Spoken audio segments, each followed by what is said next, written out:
to Summerland Kids remote edition. This is episode 88. It's August 7th, 2024. Today in Summerland, California, it's 61 degrees on the cool side and 77 on the high. And it's going to be mostly sunny in Summerland, as usual, we've been finding out.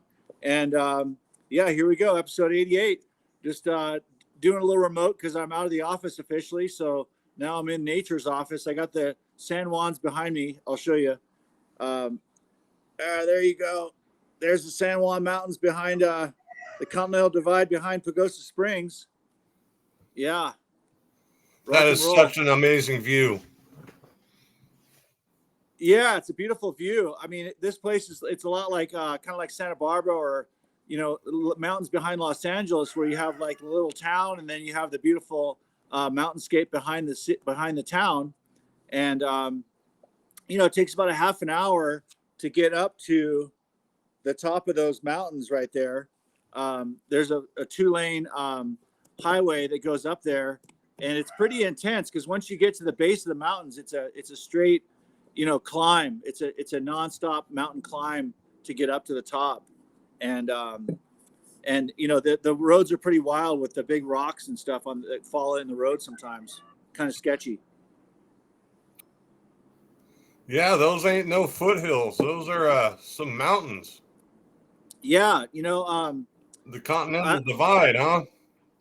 What's that?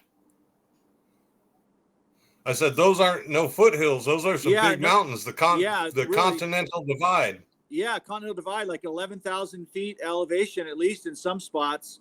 And I posted a picture up to Facebook this morning because it just kind of randomly came up of some skiers I shot, just of them gliding down the mountain.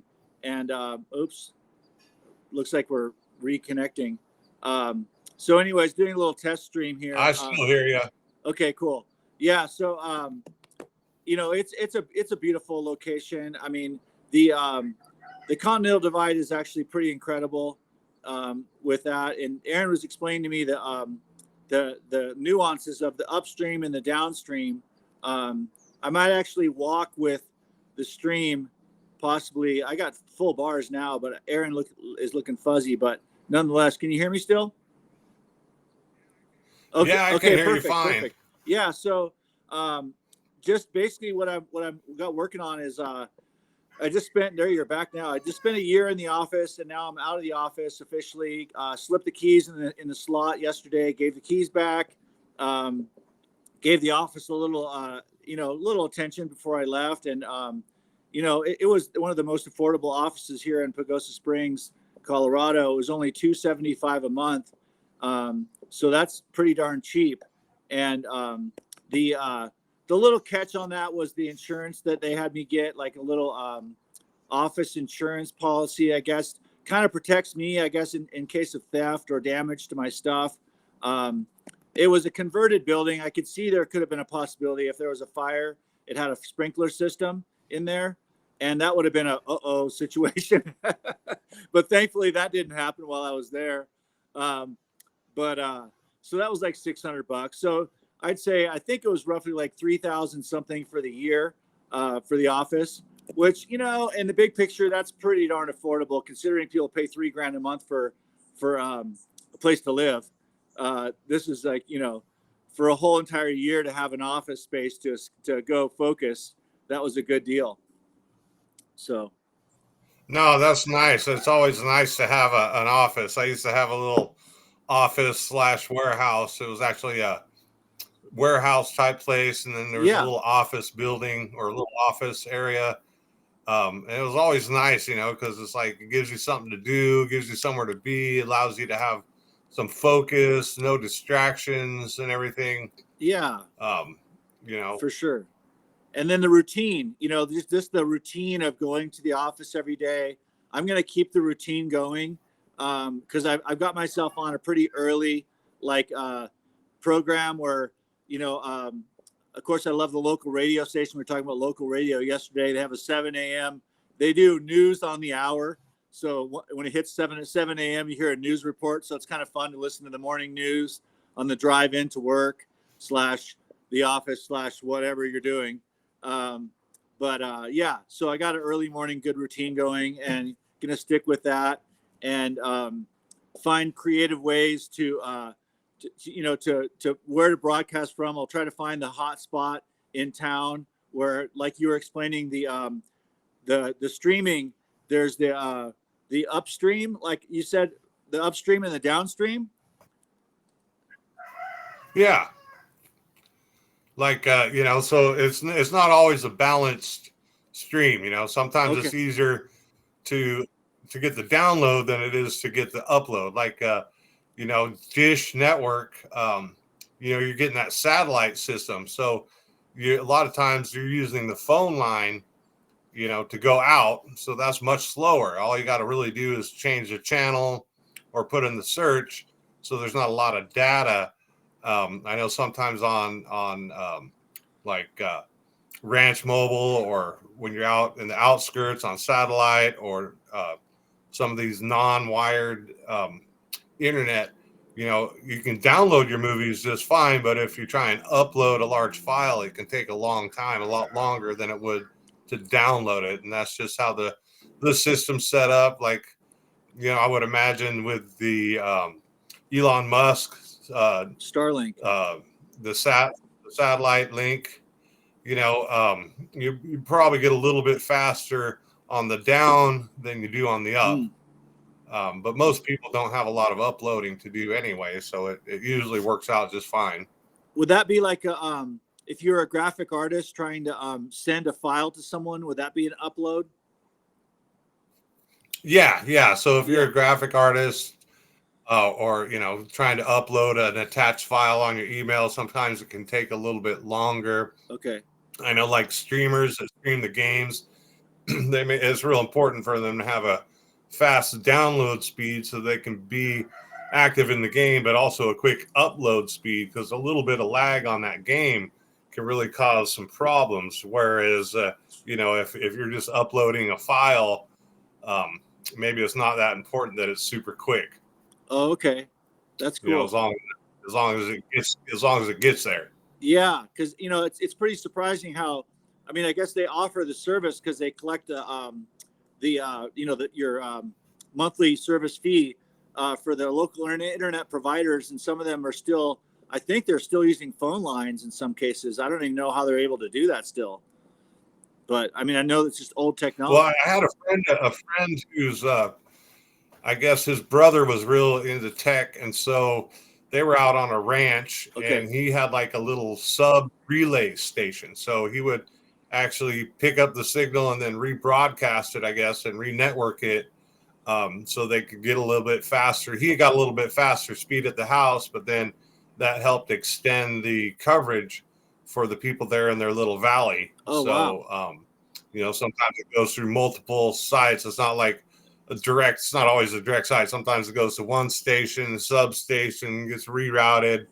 It's really interesting when you start, getting into the network of websites, because a lot of times there's mirror sites, to where it'll go to the closest site, so there might be one on the East Coast, there might be one on the West Coast, one over in Europe, one in Asia. So that same site, is just replicating the same data, but that way the user can interface with it a lot quicker. Rather than having to go across the world. That's cool. That's amazing. I remember this an artist in Santa Barbara named Dan Levin. Shout out to Dan. Dan was always cutting edge, pioneering, understanding the web. And I remember he showed us I think it was a Coca-Cola commercial, and he said, "This is the future of the internet." And it was that moment when you saw, I think what they were calling it at the time was motion graphics, and how amazing the technology was that was coming down the pipeline. Because previous to that, maybe there wasn't a whole lot of movement going on in terms of online and what advertising could do. Of course, nowadays it's just taken for granted that you can go on YouTube and watch a music video. Of course, you might catch a couple ads first, but back in the day, it was just to see something moving and making you laugh on the internet was a big deal. A cat photo at first was oh my God, that was Yeah, the old grumpy cat photo. That's one of the best memes, most classic memes Yeah. ever.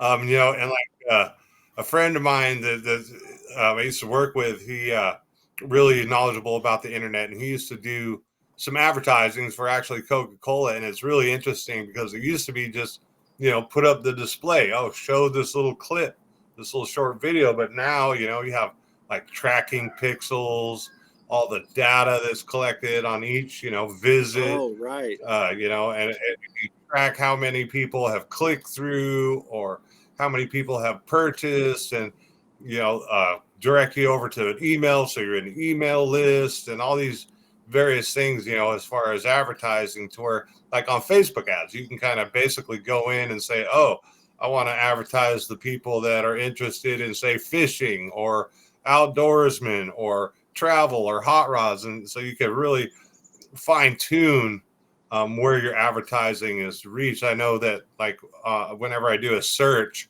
for anything, whether it's like a construction or an automotive project that I want to learn some videos, I'll watch the video, and then next thing you know, I'm getting advertisements that are related to that topic that I just looked Right. up, and that's all done through the data process, the data Yeah, that's capture. wild. And I always was fascinated. One of my friends had a cool email list where he could time his email list send outs, so that way he could catch everybody at lunchtime with an email blast, and then he could look through the I guess on the back end on his I think it was Constant Contact or Mailchimp or something like that, but he could see who opened it, how many people opened their mail, and he wasn't looking for interactivity. He just wanted to get the message out about his events, But he was definitely savvy to that. And then, of course, he used to have a really awesome text message list, and that was super powerful for connecting with friends.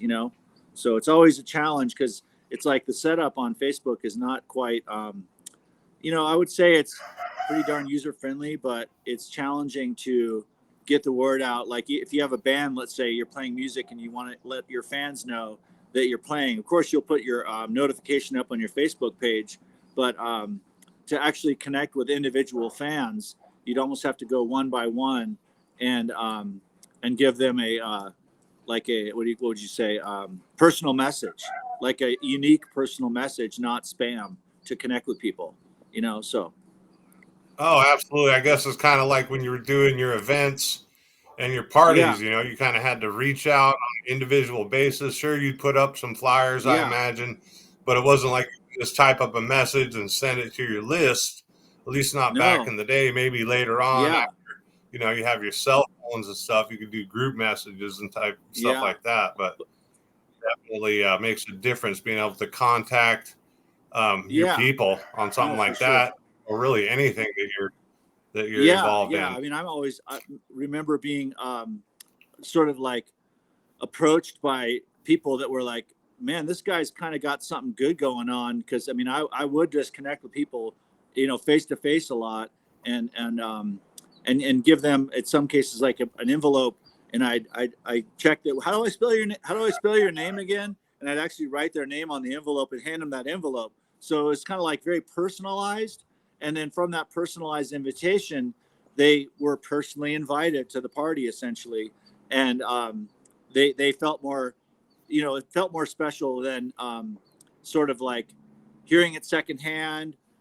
Sometimes people are kind of, they're sensitive about it, about their, do I feel welcome to this, to go to this show, so to speak, this private party or not private party, whatever.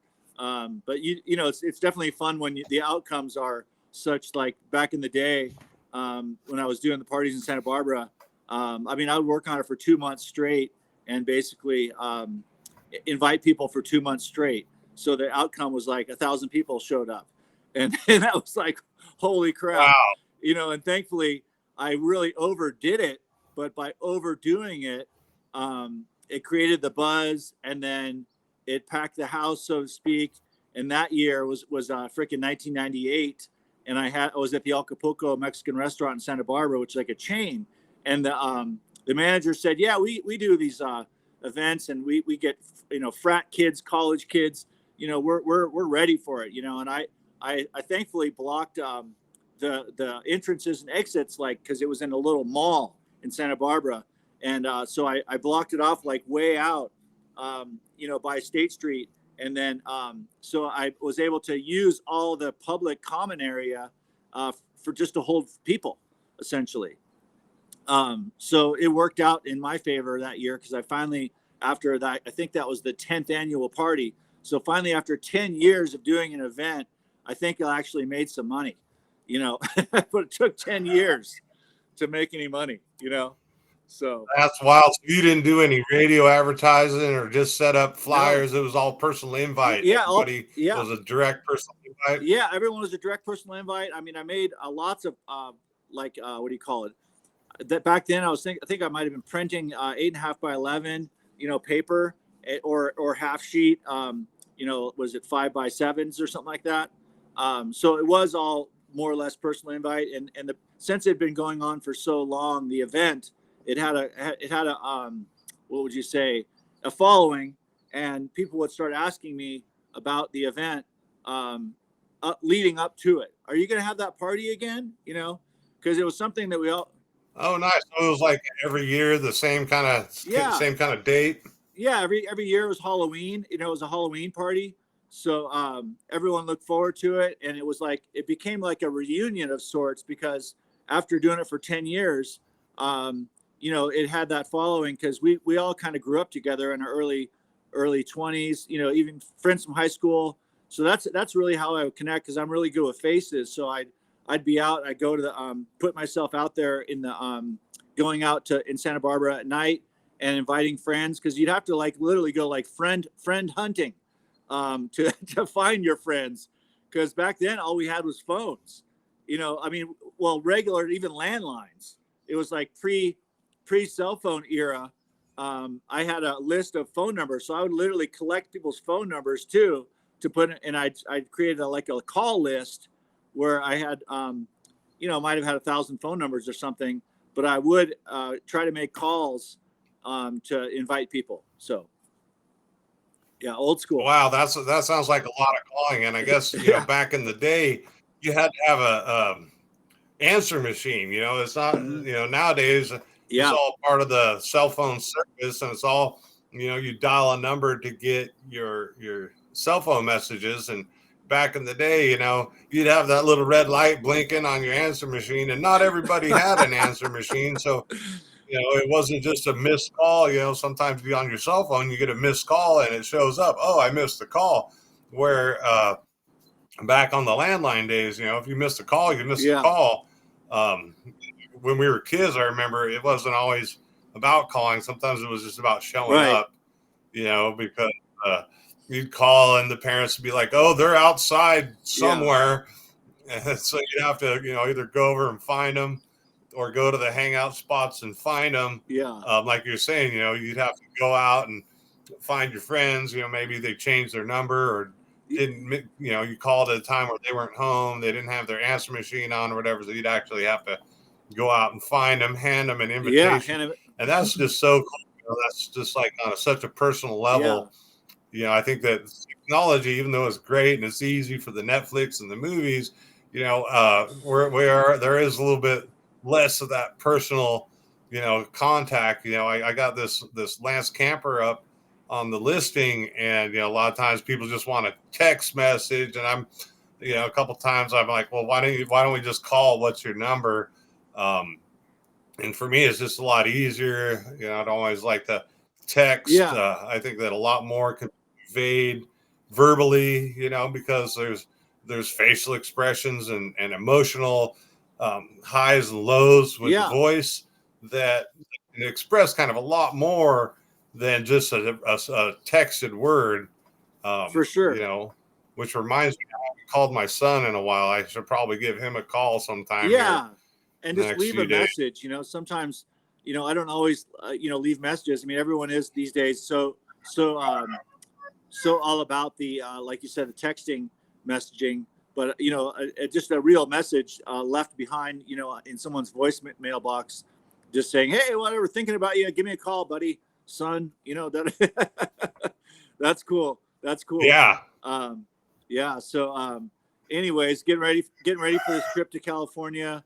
It's always kind of interesting. If it was just a simple get in the car and drive, but it is that, but it's like get in the car and drive to get on a train, get on another train, and it's just like hop, skip, and a jump or whatever, that whole thing. So it's always kind of trippy, but I enjoy the experience, and the just the creative. Your mind, it changes your mindset when you're on the road, and I enjoy that part of it. So. Yeah, when I was back in the day when I was trying to develop a vending machine business, there's to be some days where on the road and just that time on the road, you're by yourself. There's a lot of times you're not always traveling with a traveling partner, but you're having your inner dialogue. Hopefully you're keeping your inner dialogue and your self-talk positive. It's real easy to get caught up in negative thoughts, Right. but as if you remember to switch it up a little bit and keep your thoughts positive, because your thoughts are leading the world. Right. It's an interesting thing. Your mind can only concentrate on one thing at a time. Right. And it's kind of with my back and my neck, if I'm not keeping my mind occupied, sometimes it'll drift over and start focusing on the pain, and it just seems so much worse when there's nothing distracting me. Yet if I'm engaged in something, whether it's conversation or thought or some kind of idea I'm working on, then my mind can't focus on it. Yeah. Yeah. And your Like mind even will find what you're looking for. If you're looking for yellow, like we talked about before, you're driving on the road trip and you got to find that out-of-state license plate or that slug bug, you'll find a lot more than if you're just cruising along, not paying attention. Yeah. Yeah. No, for sure. And was it thoughts become things? That whole idea, and I guess going back to what I was doing and what my friend was doing in Los Angeles, it's like it's amazing when you put out that really positive energy and you give people a really cool experience. They want to come back to it, because it's like, I guess it's like, maybe bees and honey, or just, imagine if you found a perfect wave or a cool skateboard spot when you're a kid, you want to keep coming back to that cool skateboard spot to go ride it. I mean, we used to go into Montecito just to go hang out by Vaughn's, I guess because of the Giuseppe's, the video games at the pizza place was like our go-to thing, hang out there, get a slice of pizza and play Galaga or whatever games they had back then, Pac-Man and such, but that was just such a good time. And we go over to Vaughn's. We found a cheap way to get soda was ask for a cup of ice at the frickin' pizza place and then go get like a really cheap brand soda at Vaughn's. So we were like on the kid low budget, but yet achieving the full maximum joy. No, that's So, cool. I always anyways. think that it's such a unique idea. It's a unique business, because even though you kids aren't necessarily coming in to buy pizza per se, you're still putting your quarters in the machine. So that, is a little additional revenue for the business, and of course, when you guys did get a little extra money, I'm sure you guys bought a pizza or a slice if they had them there. Oh yeah, exactly. Yeah, and I think it makes businesses too when there's, because I know there was a few parking lots that like the parking structure in San Luis Obispo, that used to be kind of a little hangout. Everybody go up to the top level of the parking structure, and because it's real nice smooth concrete, we would skateboard up there a little bit. yeah. I kind of caught that. Yeah. So, certain skateboard spots, I mean, Montecito was full of amazing hills and cool. There was a couple schoolyards too, like Montecito Union School was a cool skateboard spot. Even Summerland School was kind of fun to skateboard when school wasn't in session. Do you remember that? Yeah, the blacktop area, they come in from the sidewalk, Yeah. everything. That was back in the day Yeah. before they put all those little metal things on everything and made it, Oh, right. Yeah. less easy to skateboard. I know, right? And putting up signs that were remember that one, was it the Pal Peralta put up made up the skateboarding is not a crime, basically in response to all of what was going on, it's interesting because, the company was run by, of course, adults, but they were very hip to the teenage, desires and just the whole skateboard culture was and has been always very rebellious. So, Well, yeah, I mean that's just smart business. You get someone involved in something and enjoying something at a young age, and hopefully they'll carry it through their whole life. I mean, I don't know how many yeah, surfboards or wetsuits you've had in your life enjoying surfing, but yeah, I know that things like riding a bike. Everybody rides a bike, and you start with a little small bike, and you maybe get a little bit older, get a bigger bike, and you graduate maybe to a 10 speed, and then everybody's doing the mountain trail, so you need a mountain bike. Now, of course, there's the e-bikes, the electronic bikes, and so once you start riding the bike, you're always going to want to ride a bike, and if it's not just tires and maintenance and stuff, then there's going to be upgrades throughout your life. for sure. And with skateboards now, people are buying their skateboard they had when they were a kid, so they're reissuing boards from like the 1980s. So you can buy the skateboard you had when you were 12, almost like a replica of the same board, so that's the thing too. So they got us when we were kids with the original board, and then they get us again when we're, what is it, 30s, 40s, 50s, whatever age you are. You can still buy, or you can turn your kid on to the same board you had when you were a kid, which that's cool too. Like, for some kids, they're not, they're very savvy to what's up and what's the latest greatest thing. But some kids have an appreciation like we did. Like we were riding boards from the 1970s, in the late 80s and early 90s. So we were like riding retro boards, then, because we really had a respect and a style that was more reflective of the 1970s. That was kind of our thing. So. Yeah, Anyways. it was like back in the day, you'd have the little tiny plastic board, and Yeah. they got bigger and wider with the wider trucks, and then you got a Yeah. nose and a tail, and then the sides got Right. concave, so I you could know. do Right. side flips, the kick flips, the varials, and all Yeah. that. Right. Definitely, God. definitely cool stuff. Watching Yeah. all that stuff. Because I guess back in the day they would take the roller skates and just stick it on a board, kind of have Yeah. a scooter, and then they decided, take the handle part off and just use the board. And then of course Right. it evolved from there. It's kind of like snowboards. It used to be Yeah. snow surfing, and then they started using the same technology as skis with the metal edges, and it just really progressed.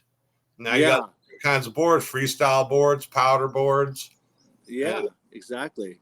Racing boards, all that shit. It's amazing how sometimes it takes a sport a long time to develop. Like they didn't come out of the gate thinking let's make it like a ski. I mean, I guess because they were developing their own thing uniquely, they had to sort of come out of the woods, with something simple, and then refined it as they went. And some of the first snowboards had little metal fins on them. In the back, they were thinking yeah, let's make it like a surfboard or something. Yeah. So classic. Now, when you find those things at a yard sale, some of those old Burtons and the Sims boards, and they're the collectibles now. Of course, everything that's from our childhood is now more or less a collectible, especially the video game stuff.